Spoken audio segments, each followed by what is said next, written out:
पहिले भगवंताचा परिचय देतो आणि मग संस्थेचा परिचय देतो. ओके, या 3 चित्रामध्ये हे स्वर्गाची माहिती, या संस्थेचं लक्ष आहे स्वर्ग धर्तीवर आणणार आहे. आता दुसरा व्हिडिओ स्टार्ट करा. ओके, ओम शांती. इथं जे पण कारभार आहे ओम शांती म्हणून सुरुवात करतात. इथं ज्या हॉलमध्ये आपण बसलोय या हॉलचं नाव आहे कॉन्फरन्स हॉल. हे 4 महिन्यामध्ये तयार झालेलं आहे. 3000 लोक एकत्र बसतात. याच्या खाली लायब्ररी, ऑडिओ, व्हिडिओ डिपार्टमेंट आहे. इथं हिंदी भाषा चालते. हिंदी सर्वांना येत नाही. 140 देशातनं लोक येतात म्हणून भाषा ट्रान्सलेशनची सोय आहे दोन्ही बाजूला. तिथं बहिणी बसून भाषा ट्रान्सलेशन करतात. अंडरग्राऊंड पाईपलाईन असते वायरिंगची. चेअरवर हेडफोन ठेवतात, बोर्ड लावतात. इंग्लिश, फ्रान्स, जपान, तेलुगू, ज्याला जी भाषा पाहिजे त्याच वेळेला त्याच भाषेमध्ये ऐकायला येते. ही फॅसिलिटी या हॉलमध्ये आहे, त्या हॉलमध्ये आहे, माउंट आबूला आहे, सर्व ठिकाणी. मागच्यांना दिसत नाही म्हणून टीव्ही लावलेला आहे, तिकडे पण टीव्ही लावलेला आहे. तर ही फॅसिलिटी सर्व ठिकाणी आहे. हे संस्थेचं लक्ष आहे स्वर्ग धर्तीवर आणणार आहे. हे पॉईंट दिसतो तो पॉईंट आहे भगवंताचा. सर्व आत्म्यांचे पिता परमपिता शिव परमात्मा, रामेशाचा विश्व, महावीर, तपस्वरूप, गौतम बुद्ध, समय सार Krishna, Christ, God is light, Muslim संघ आस्वाद मक्का, गुरु नानक, एक ओंकार, सतनाम वाहेगुरु, पशुपशनाथ, नेपाळ, सोमनाथ, अमरनाथ, 12 ज्योतिर्लिंग जिथं आहे तिथं पिंडीची पूजा. आणि पिंड एक पॉईंट वरती असतो. पॉईंट परमेश्वराचं प्रतीक. 3 रेषा, ब्रह्मा, विष्णू, महेश. 3 बेलाचं पान चढवतात. स्थापना, पालना, विनाश, त्रिमूर्ती शिवा. पिंडीच्या समोर एक नंदी असतो.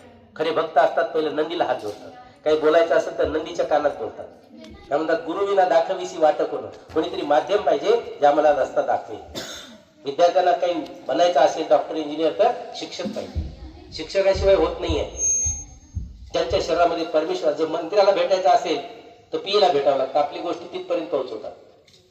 ज्यांच्या शरीरामध्ये परमेश्वर होतो त्याचं नाव आहे नंदीगण. आदम, आदिदेव, आदिपिता, आदिमानव, पिताश्री, प्रजापिता ब्रह्मा बाबा या संस्थेचे फाउंडर. 1936 ला हिऱ्याचे व्यापारी होते. 12 गुरु केले त्यांनी देवाला भेटायला. देव भेटत नाही म्हणून 13वा गुरु करायला निघाले. तेव्हा त्यांना ज्योतीच्या रूपामध्ये ईश्वराचा साक्षात्कार झाला. त्यांनी त्यांचा हिऱ्याचा धंदा बंद करून ओम मंडलीच्या नावाने सत्संग सुरू केला. ओमची ध्वनी करायला एक छोटी मुलगी यायची, राधा. 14 वर्षाच्या वयात आली संस्थेमध्ये आई बरोबर सत्संग ऐकायला. 18 वर्ष वय होईपर्यंत हे ज्ञान ऐकून दैवी शक्ती प्राप्त झाली. मातेश्वरी, जगदंबा, सरस्वती देवी, चिपा ब्रह्माकुमारी झाली. पहिली ब्रह्माकुमारी झाला.